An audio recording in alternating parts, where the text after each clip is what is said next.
But like I said in the intro, we heard about Mr. Robert Kelly, who was sentenced, Rev, to 30 years in prison for using his fame to sexually abuse young fans, including some who were just children, in a systematic scheme that went on for decades. Yeah. Through tears and anger, several of Kelly's accusers that we heard in the lead up told the court in New York City that the singer himself had mislaid and preyed upon them.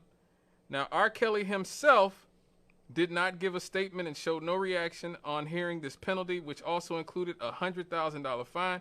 He has denied wrongdoing and said he plans to appeal his conviction. The Grammy-winning, multi-platinum selling songwriter was found guilty last year of racketeering and sex trafficking at a trial that gave voice to many of the accusers who had previously wondered if their stories were being ignored because they were black. Oh, okay. Look, everything does not have to be like, you do not have to throw black men as a whole under the bus every single time something happens, okay?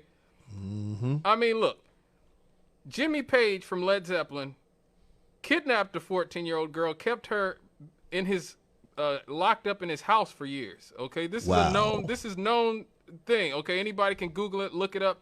Elvis started going with his wife when she was 14 years old. People like Ted Nugent adopted a teenage girl just so he could have sex with her.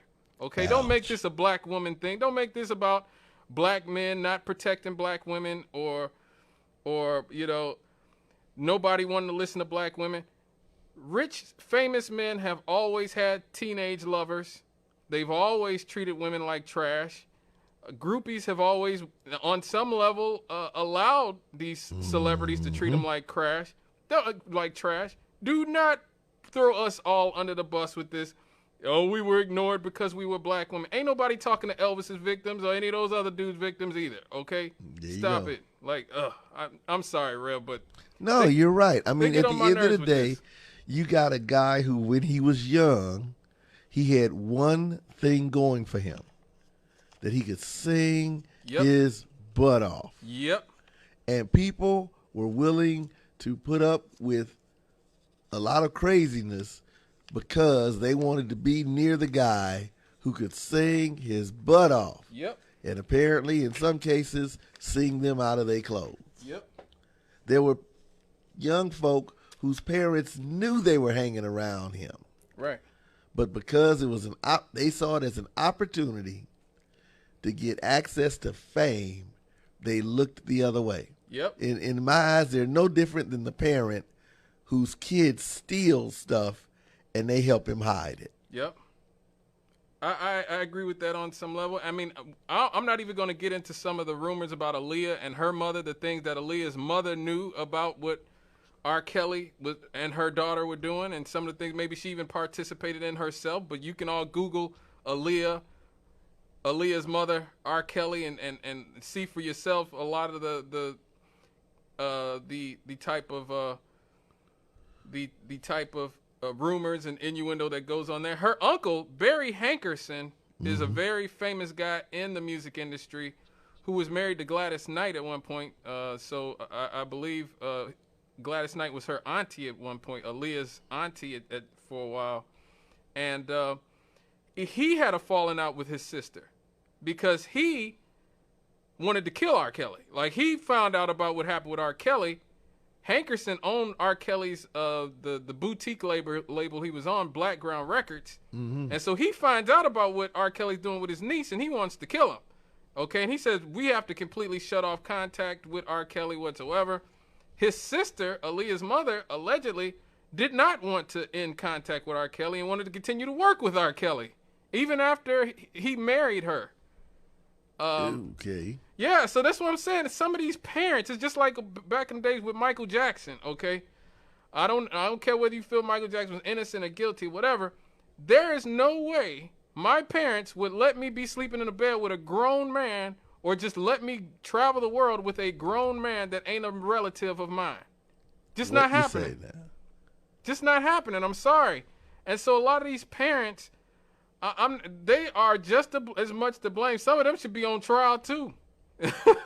Keep it 100. Some of these parents need to be on trial too, Rev. But nobody is going to. No one's going to go down that road. Right. Because that's not as interesting. That's not as salacious. They ain't got no money. Exactly. I agree with that 100%. And plus, like I said, it gives them the opportunity to heap all of the sort of Me Too scorn on R. Kelly and Bill Cosby. You see, the last few weeks, R. Kelly, Bill Cosby, these are the dudes who are taking the fall. Nobody's talking about Roman Polanski anymore. Nobody's talking about, Harvey Weinstein is in jail, thank God, because he seems to be a monster. But we're not really talking about him anymore. He just sort of shuffled off to the side, but our president, our current, both of our last two presidents both had Me Too, credible Me Too allegations. Indeed. And, and the liberal media completely destroyed Tara Reid's life, the woman, Tara Reid. Yeah. And now she has to go work for Russia Today because she can't get a job here in America because Democrats have ruined her name, and slandered her, in spite of the fact, and I always talk about this when I talk about Tara Reid's allegations. Her mother called in to tell Larry King about her daughter's allegations in 1993. Okay? Ooh. And you can watch the video online. There's video of it. She talked about it with Larry King in 1993 in Tara Reid's divorce settlement in the mid-90s. Her husband at the time said that the reason they were getting divorced is because of the abuse she suffered working for Joe Biden.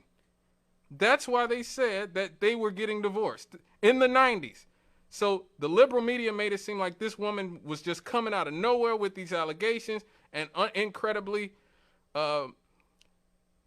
blaming Joe Biden. But at the same time, they were propping up Stormy Daniels and Karen McDougal, Lake County's own Karen McDougal. Well, I always like to shine on a light on local people, Rev. Right. Local. I think she's born in Gary, if I'm not mistaken. I think she's born right over here at South Lake, if I'm not mistaken. Karen McDougal. Is that right? Yes, North Lake. I'm sorry. I think she's born right here in Gary, if I'm not mistaken. My. Yes. So, they elevated every accusation about Trump, but ruined Tara Reid's life. Again, let Johnny Depp get off because they like Johnny Depp. Yeah, and, in spite of the fact that people who work for Johnny Depp say that he's a out of control druggie and alcoholic and stuff. But Steve, this is what I'm saying. They let R. Kelly and Bill Cosby. Now black men are the face of the Me Too movement, Rev. Yep. We are the face of the and like I said, R. Kelly. He is a sick individual. I've known this for a long time. I remember, Rev, when I was going to Emerson, I first started going to Emerson in 6th grade. This was the same year he married Aaliyah, right? Mm-hmm. I actually went to school with one of R. Kelly's cousins. And yes. And when him and Aaliyah first got married, even before the media was talking about it, her father, because I'm a singer too. I'm a trained singer. Mm-hmm. I was in the choir. Right. And me and my mom were at one of our performances, and his daughter was there too. And him and my mother were talking while me and his daughter were talking with each other. And he was talking to my mother about, Aaliyah and Robert, they got married, And I'm sitting there looking like, come on now. Like, because Aaliyah just come out. Everybody knew she's 15. Right. And so I'm like, come on now. There's no way that R. Kelly be crazy enough to marry no Aaliyah. She's only 15, man. And so I walked away thinking this man was lying. Right. And then like a month or two later, it's a huge scandal. Wow. So this is 1994, Rev. That's how long we've known R. Kelly was a sick person. Okay. Yeah. Yep. That's how long we've known. And everybody in the music industry still worked with him. Lady Gaga. Let me see who else worked with. Celine Dion. Everybody. And like I said, her uncle is a very prominent man in the music industry. So it's not like they can claim this sort of plausible deniability. If you're in black music, you know Barry Hankerson. Well, it's like I said, I looked at it from two sides. One, I haven't read all of his, his biography, but I've read enough excerpts to know that he had a messed up childhood. Yes, and I'm so glad you said that, Rev, because this is his brother. This is Kerry Kelly. All right. Talking about what the sexual abuse that him and Robert used to go through. If there's any children around, please cover their ears. This is a radio interview, so there's no cursing in it, but it's not proper. It's not for the faint of heart. It's not for the faint of heart, and it's not proper. She just took my head and put it down by her private part, and she told me to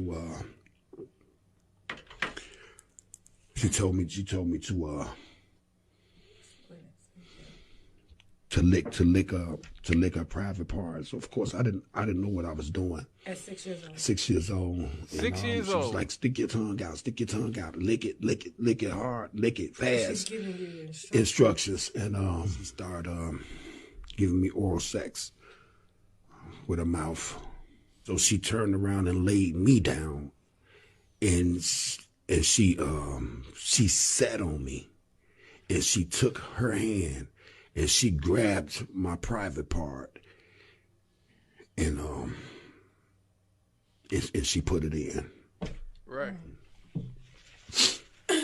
Right. Now she should be sitting in a jail cell right next to R. Kelly somewhere. Yeah.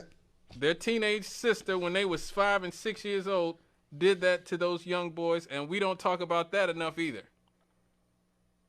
Again, we all love to talk about men as predators, but we never talk about the female predators like R. Kelly's sister. So when this information first starts coming out, or for example, when people first start noticing, okay, R. Kelly's famous, he's hanging around these high schools, this stuff is going on. He's got people who are supposed to be watching out for his business. Yep. And they're not. Right. Nobody is saying, bruh, it seems like you got some issues. Right. You are famous enough now. You are wealthy enough now. You do not need to be, building up your ego by hanging out. I mean, do you remember there being those kind of guys, they had graduated from high school. Oh, yeah. Oh, yeah. Their best days apparently were behind them. Yep. And they had one thing over you as a high school student. They had a car. Yep. That was all they had. And pretty much half the girls that I went to school with at Emerson, they boyfriends was 21, 22, 23 years old, a lot of them. And they boyfriends would come and pick them up after school. All of us, catching the bus. We can't compete with that, Rev. Come on. No. We could not compete with that. And yeah, you're right. That those dudes have always been out there. And you just see that happening time. Oh, we have a caller. Hello, caller. Okay, good evening. How you all doing? What's going on, brother? We're doing good. Okay, good, Rev? Yes, sir. Don't try to step at that quiet on me now. Speak up. All right. Okay. Now look, good, Rev. All through the good book, all through the Bible. Yep. I just want to know one thing. What causes war, death, killing, murder? What was that all about all through the Bible? It all boiled down to what? You wanting stuff that ain't yours? I'm going to say it like this. You right. Money, wealth, pretty women, and jealousy. Mm-hmm. Trust me, it is. Now, look, let's move on a little further back to how they people ending up in penitentiary over here. The young man, what I forgot his name. What's your first name again? Scott. Scott. Did you do sociology in college? No. Okay, Scott, I wish you had. Reverend, you said you didn't do it, right? No, I took some sociology classes. Thank you, good man. Look, man, over in those third world countries, especially over in Africa and in Europe, mm-hmm. Oh, I'm telling you, over there with those Greeks, go back and do sociology. Look what those Greek men doing to those 6 and 7 year old. Oh yeah. Oh, so you know about that? I do know about that, though. Okay, let's move on up. Let's move on up. Look what those African men doing to those 6-year-olds and 7-year-old girls. Oh, the mutilation, the genital mutilation. Yeah. You talking about that? Man, look, they getting old. Let's just say a tin can, whatever they do, messing up those little girl privacy so they can't enjoy sex. That mess that's going over in those third world countries and over there with those Greeks, that mess is legal over there. You understand? Right. On a fool bringing it or trying to bring it over here, I'm going to just say it like this. Well, I shouldn't say it like that because somebody might get too angry. But I'm going to say it like this. Sometimes when they do little babies like that, I think killing is quick. You think it's too quick for them? Seriously. What you think? You want it to be nice and slow. What do you think? What do you think? I give you my honest opinion. What you think? I know that the Bible calls that's one of those capital crimes. I know we don't do that anymore. We know what the good Bible calls. We know the good Lord gave us our own mind. I ask you again, what do you think? You think just killing them right there is good enough? That's what you think? No, but you answer my question, Scott. Look here. Yes. I'm gonna let you all go. Okay. Go ahead. Thank you for answering the question. Thank you for saying no. Bye. All right. Bye-bye. I mean, me personally, the reason I don't support capital punishment is because I don't trust the U.S. government to implement it. I know. You know, hey, I'm with you. It's like I know that the Bible says it, and I know that in the absolute sense, a person that willfully takes another person's life, you know, there is nothing equivalent to that. Right. You know, you can't do, 60 years and pay a fine, and that's the functional equivalent of you snatching someone into eternity. Right. But the fact that, our government has misused capital punishment, has used it in ways that it was never intended, has used it on people upon whom it never should have been used, and, they just use it as a form of trying to threaten people, terrorism, right. and population control. Right. I mean, So, go ahead. I'm like, I'm not opposed to the death penalty, but I am opposed to the United States justice system and the death penalty until, they take some steps to make it as actually just as it can possibly be. I would rather, until then, I'd rather a guilty guy sit in prison for 90 years.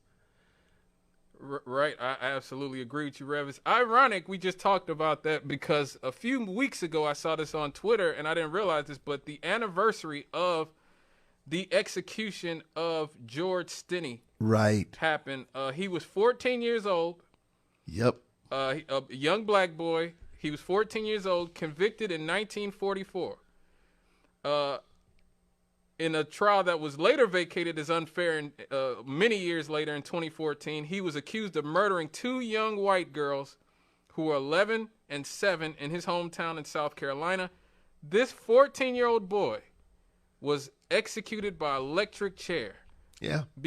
At 14 years old, becoming the youngest American to be sentenced to death. So we know that the way America has sentenced young, particularly black people to death has not been fair. So that's the reason I have an issue. But I understand the caller feeling like he wants to see pedophiles because, like, even this R. Kelly situation, with a lot of this stuff that came out in the trial that he was subjecting these women to, some of this is pretty disgusting. They said he would videotape them to use for blackmail.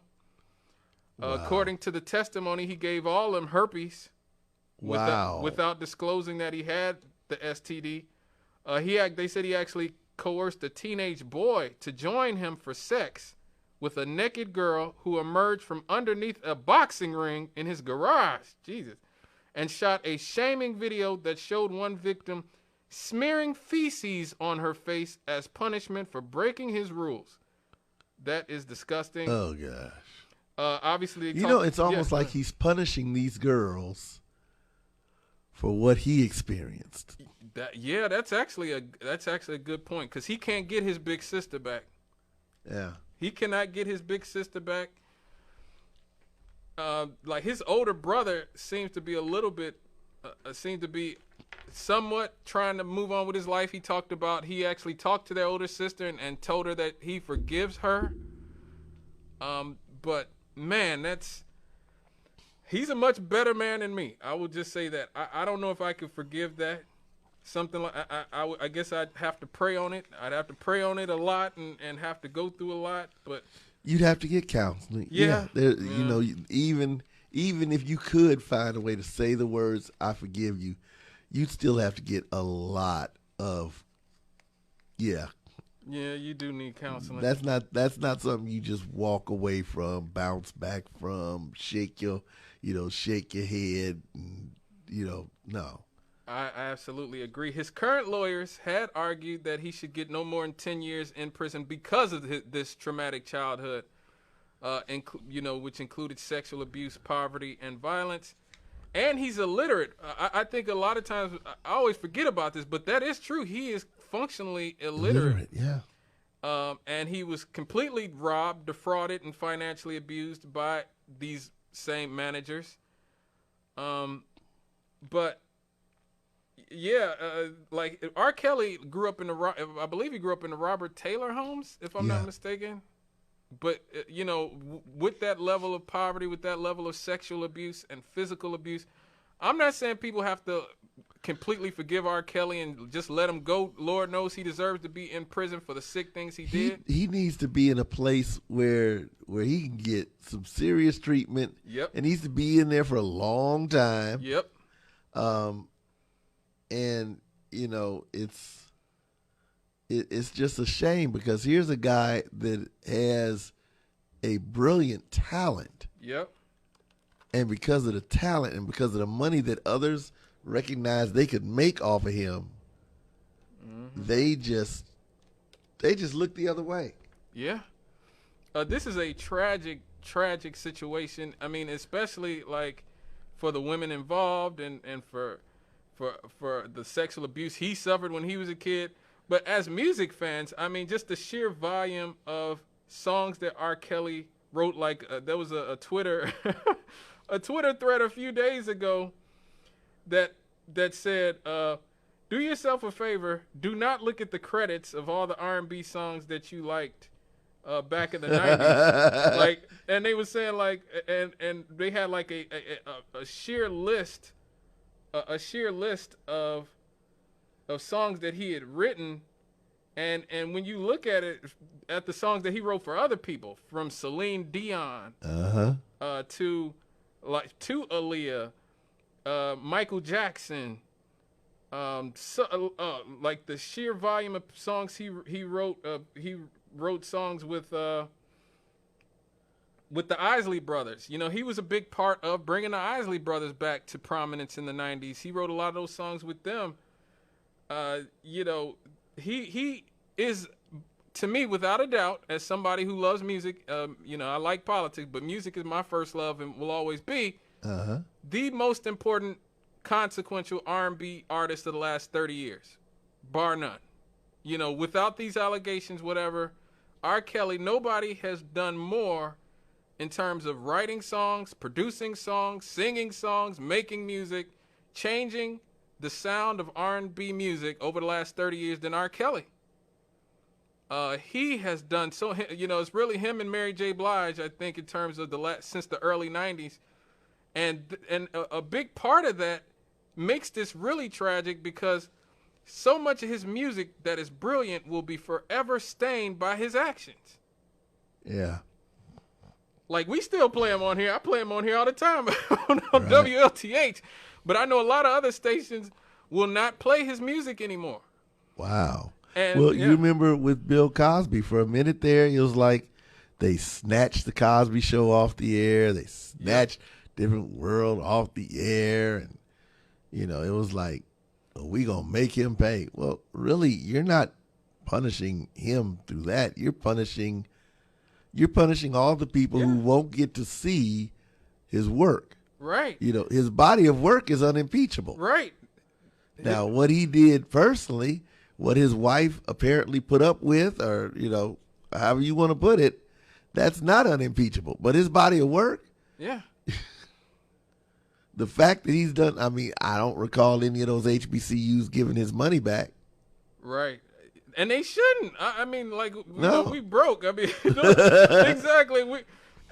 Black colleges don't have virtually any money whatsoever. So, no, they shouldn't give the money back. They need them dollars. Right, but it's all like I always say about R. Kelly.